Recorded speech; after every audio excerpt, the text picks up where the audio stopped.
Here we go. Please organize yourself. Fold your knees in such a way that the floor supports your feet. And once again, please begin to lift yourself, your pelvis, away from the floor. You might have a little sense once or twice that you fold your coccyx under and you lift each vertebra one after the other like a chain. And reverse in such a way that you lift back to the floor in such a way that each vertebra, each side of your chest is supported with the movement until you can lift to a point that you can hold relatively easily. So make whatever adjustment you need with your feet or with the way that you support yourself. And then please, when you're lifted, will you stay lifted for a moment and will you simply just slide your pelvis right and left, keeping parallel to the floor. That's it. And as you make this movement to the left and to the right, there's a way in which you can come away from the outer edge of your feet, that you can use the outer edge of your feet as a stable basis so that you don't have the sense of rolling in. You could do this by rolling into your feet, across your feet, couldn't you? But your pelvis becomes heavier and you don't have the same level of stability. But if you come away from your right foot to go to the left and away from your left foot to go to the right, you can maintain in the way that you receive. And as you go to the leg, for example, as you go to the right, it's like you're drawing your right leg into you to create stability. Then you come away from it and you draw your left leg into you to create stability. And whenever you're ready, once again, come again to the place that's not right and not left, and just simply pause and lift yourself through your spine back to resting with your pelvis, connected with and interacting with the floor. Lift your pelvis to the point where you have the sense that you could float your pelvis away from your feet from one side to the other, floating your pelvis, making it so that you float even more. And then come to the place where you're not right and not left. Within yourself, you find this sense of central axis. And now begin to rotate one side of your pelvis to the floor or toward the floor and lift and come back again. Again, you start to see that there are ways in which you know how to find clear stability. One side, perhaps, is easier. And organize yourself that as soon as you come near the floor, you also have the sense that you could immediately lift yourself away. So that it's not any moment that there's a sense that you would fall into yourself. Now, please, fold your knees. Organize yourself so your feet are supported by the floor. And just for the moment, sense for yourself, if you were to reach one arm up and overhead so that you could hold the opposite temple. That's it. So you fold yourself. And so in this case, it's your left arm and you hold your temple. And just for the moment, please, will you begin to slide your head to the left in such a way that your nose stays directed to the ceiling. So you're sliding yourself laterally. You're creating a lateral flexing movement with your neck and with your ribs. And so please, and then return. So return to your beginning point. It's difficult. This surface with the rug makes this kind of movement difficult. So you have to have a sense internally that there's a way in which you find a sense of lifting in such a way that you can make it so that you decrease the friction. You have to overcome the inertia, the weight of your head, decrease the friction, and then slide and return. Make this movement once or twice. Beautiful. Is there a way in which your feet support this? Is there something that you're doing with your sacrum in the way that it engages? Is there some way in which you're engaging your spine? How would you, say for example, I was sitting at your elbow and I was trying to prevent you from going to the left. Where would you purchase? Where would you find the purchase with the floor? so that you could drive this movement. And then if I was trying to prevent your head from coming back to the beginning point, where would you drive the movement? How would you find this driving movement within yourself? That's it. One way and the other. This engagement to make this possible. Please lift your pelvis. Lift your arm overhead. Hold your temple. Your left arm holding your right temple. That's it. Will you please slide your pelvis?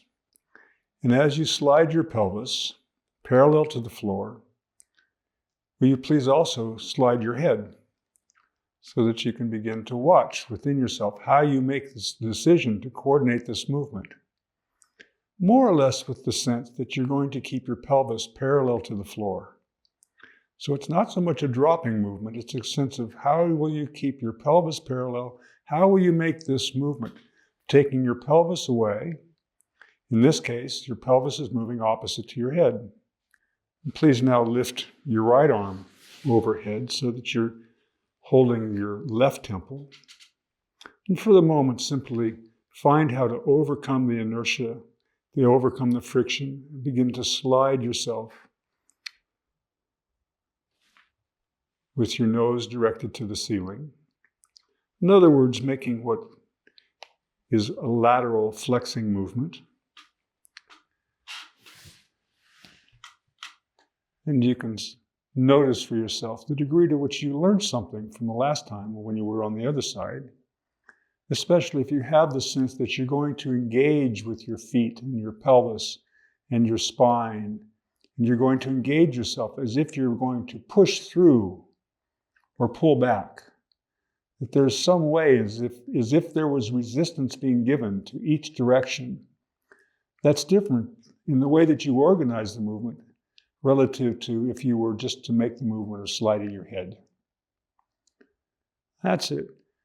And the question, of course, is how do you spread this movement throughout the whole of yourself in such a way that no place works harder than any other place, and that it's proportional, that the large muscles carry the large work, and the smaller muscles are capable and available for more dexterous work. Leave this, lift your pelvis, and with your pelvis, make it so that you move your pelvis parallel to the floor as you slide your head. And you sense again for yourself the way that you made a decision. Go again in such a way that you return. If someone was trying to prevent your pelvis from moving, how would you drive through as you make this lateral movement? Where would this purchase, where would the support be from your foot? If someone was trying to prevent you from coming back, or there were strong elastic bands that were trying to hold you, make the movement again, please.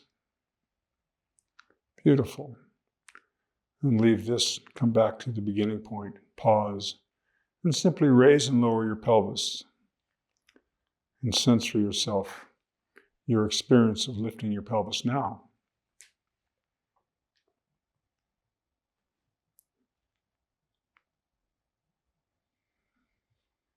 Maybe you notice there's a different sort of flexibility with the way that you experience your spine, the availability for your spine to move. And oftentimes we make auxiliary movements that are lateral to or opposite in orientation to the movement that we normally make. You're lifting your spine through the central axis. But here we just made these movements through side bending, and yet perhaps there's a way in which your spine is more supple, more flexible, and more available to you. Possibly.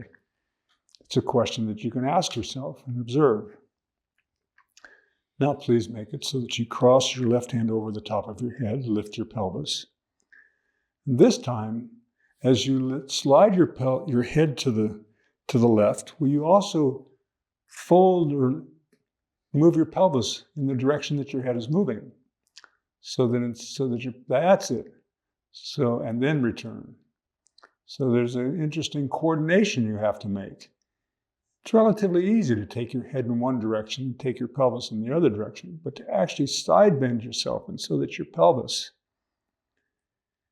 and you can watch the timing of this. Does your head move first and then your pelvis? Make it so your pelvis moves first and then your head.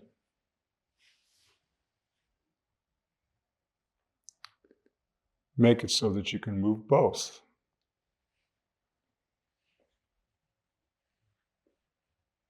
Beautiful.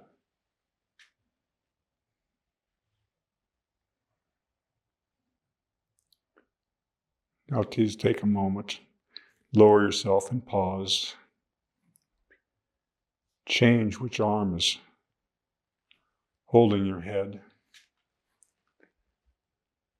Lift yourself, and in your own curiosity, more or less you're making the movement so that your head and pelvis move toward each other, but can you make it into a little experiment for yourself?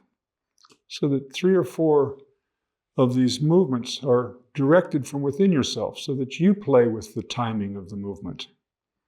You play in some ways with the support of the movement. You find something that's novel to yourself that you would bring to the movement.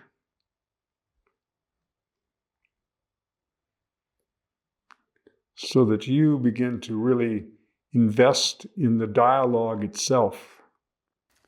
Now please, reach and touch the top of your head. Perhaps you can interlace your fingers and so that you hold the top of your head. Lift your pelvis. And will you slide your elbows and your head to the right and left? And as you slide your elbows to the right and left, watch for yourself your first way that you connect with your pelvis. So in general, it'll be easier for you to slide your head right and left.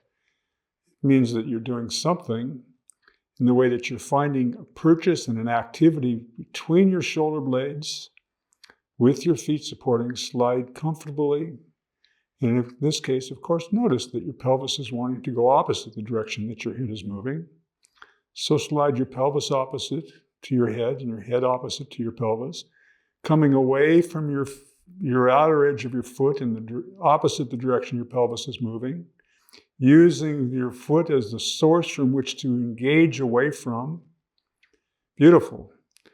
Now please make it so that you turn your head and your pelvis in the same direction, so that you laterally bend your pelvis to the left, your head to the left, your pelvis to the right, your head to the right. One of the things that people often express that as they go through these lessons, that they have a different sense of being whole. There's something that you notice about yourself in this as you're standing? Everything just feels more integrated, more connected, especially my upper body and my lower body. I feel just more well-connected, head to toe. Yeah. It's such an extraordinary sense of integration, personal integration. It really is, yeah. Integrated is a good word. Yeah. And take that coordination and integration to whatever you want. Yeah? But there's a particular composure that you have. And it's not only just taking you into activities, but it's the way that you could meet difficult situations in the world. You're something that's becoming more autonomous, more of a sense of, here I am. Here I am. I'm connected, I'm whole, there's a meanness. So, yeah, here you are. There's no veil. You're just here. I don't need any more movement prep. I'm ready to off to the races. Perfect. All right, let's take a break. Thank you for attending and being here.